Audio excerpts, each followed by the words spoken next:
Hi, it's Elaine from Penguin Place Crafts. You know, yesterday I really should have been working on my current works in progress. But no, I gave in to the lure of the scrap bag. I think the last time I checked in, it was at 7 ounces. I'm not quite sure about that. Now it's down to 3.5. And it's basically gray, dark blue, black, and white. So I think there's enough gray in these two that I could make the whale ornaments, which would also use the white. But it's getting challenging. So I want to talk to you about the challenge of things you can make when your scrap yarn gets down to about this small. It's not much. I don't know if that's even enough to make a mini stingray. But there's still uses for little balls like this. So one of the things I was working on last night, 1, 2, 3. Okay, I think I got 3 of them. You could do a striped turtle. That one is green and yellow stripes. This one, I've got 2 shades of pink. This one is pink and green. Just get your basic turtle pattern. This happens to be the pattern that from the Temu kit that I got for a turtle. But there are loads of free patterns and free video tutorials out there for just a little turtle, little land turtle. This one took a little more sewing than usual because you had to sew the head on and you had to sew on all 4 legs. But you could use up little scraps of yarn. You could do a rainbow turtle where you start with one color of the rainbow and do like a different color for each row or 2. 1, 2, 3, 4, 5, 6, 7, 8, 9, 10, 11. That one, I put 11 rows on this one. Red, orange, yellow, green, blue, purple.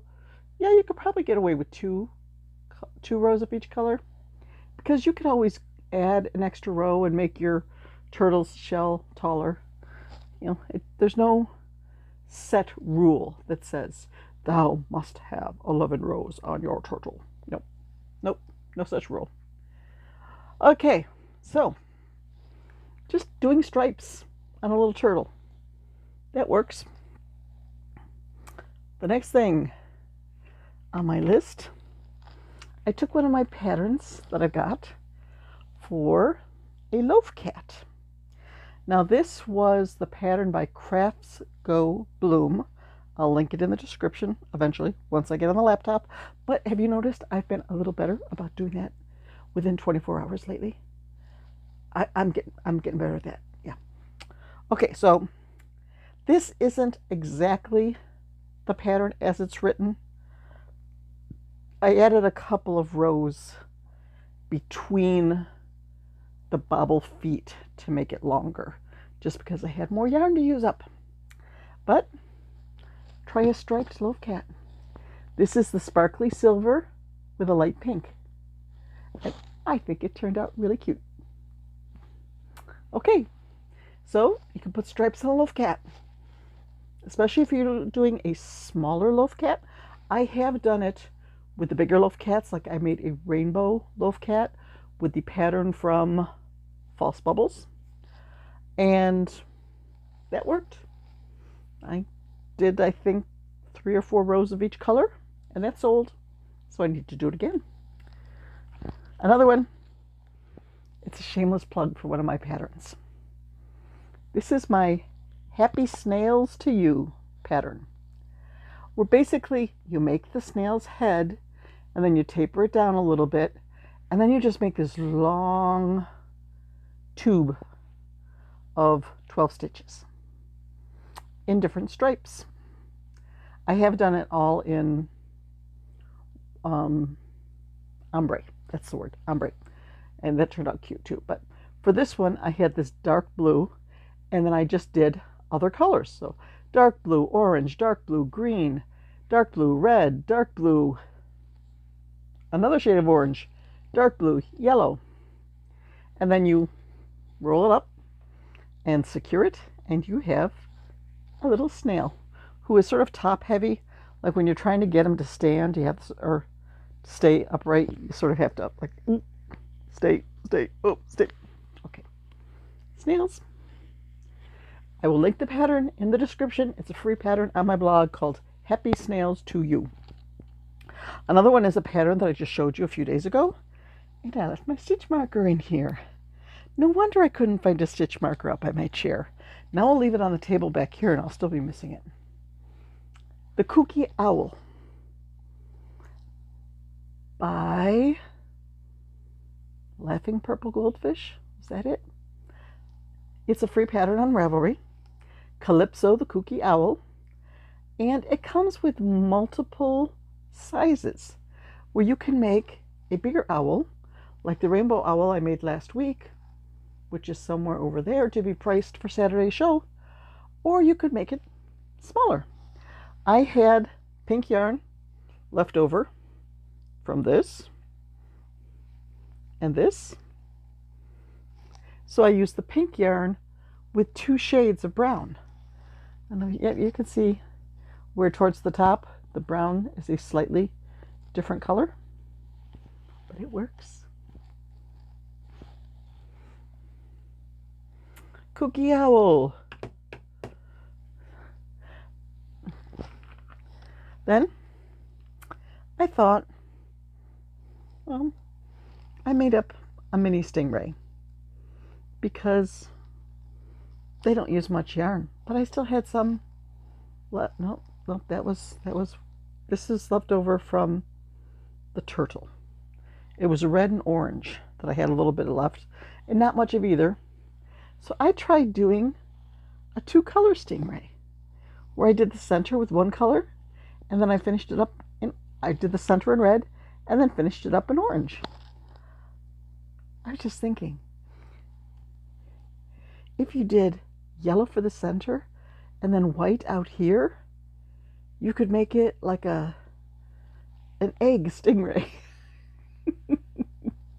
Okay, but I did that, just getting creative and using up the last little bits. I do have a 2-tone Stingray. Then the last one, I do not have a picture to show you of a finished project because I just started.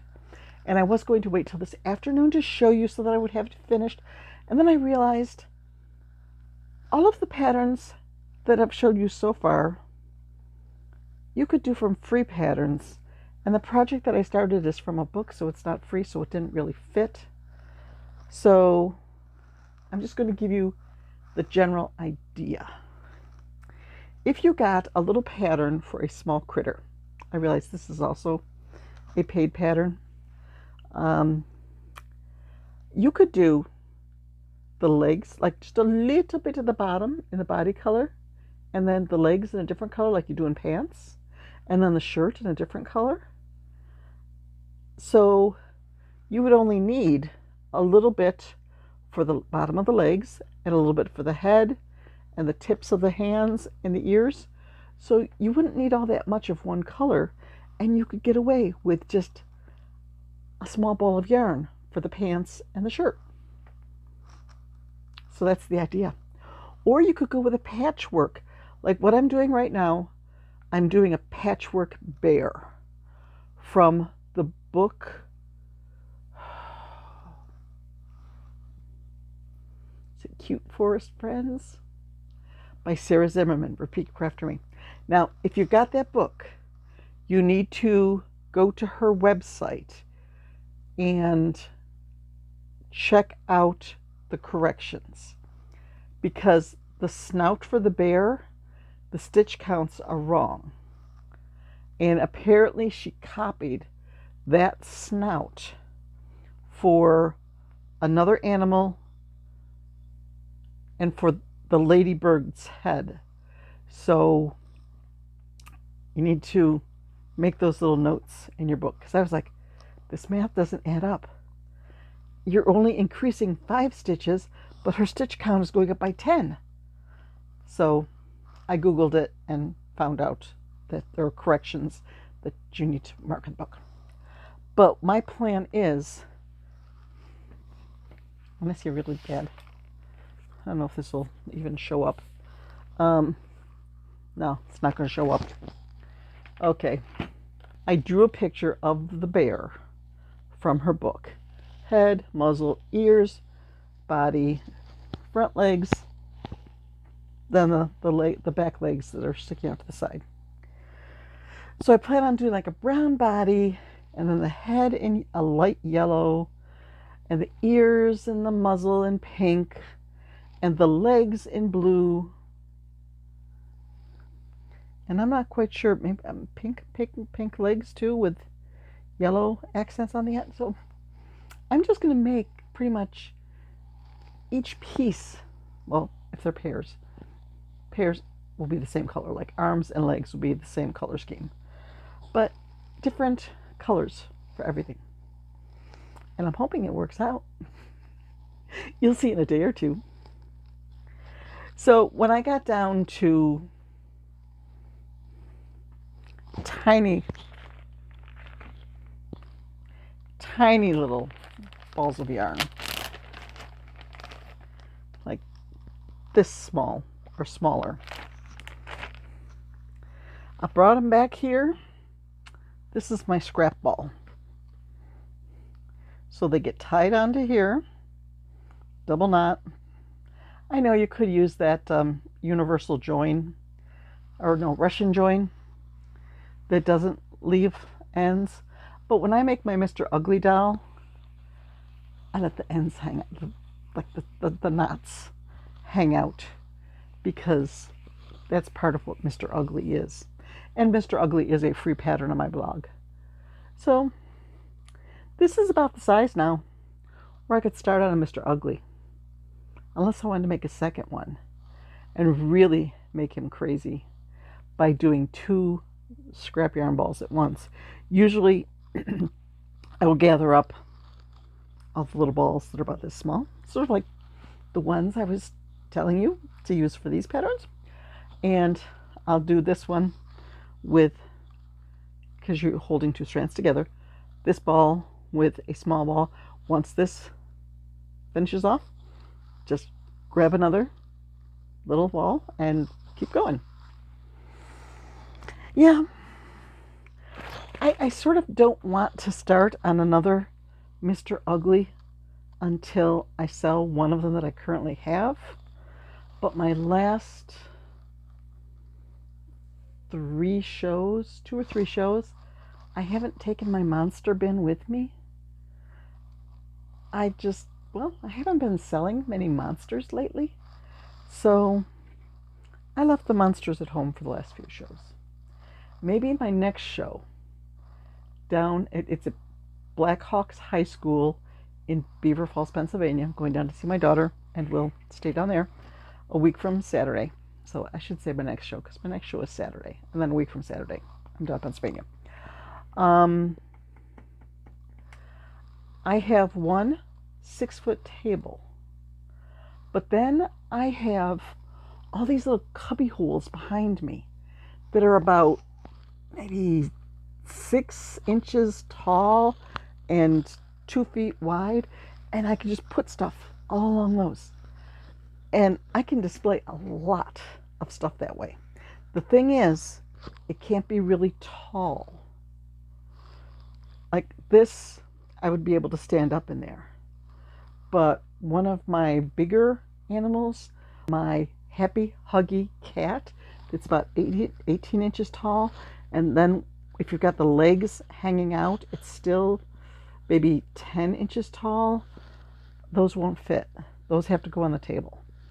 So between Saturday and the time I leave next Friday, I will have to be sorting through my stuff and gathering together the stuff that is short enough to really fit in the displays well. Yeah. Okay. Well, I hope you got some inspiration. on what you can do with those little things of yarn. So I'm going to go out and I'm going to continue with the bear that I started, and hopefully that turns out nicely. You know what I should do? I should really start making my list of what I need to do to prepare for the show. I have stuff that needs to be tagged. I have to get all of my recent stuff into the bags that are going to this next show. I have to pack the car. I have to update my inventory, print out a new inventory list, print out a list of shows, print out the spreadsheet that I fill in for sales. What do you think? Should I print out 1 page or 2? This show doesn't have all that good of a track history.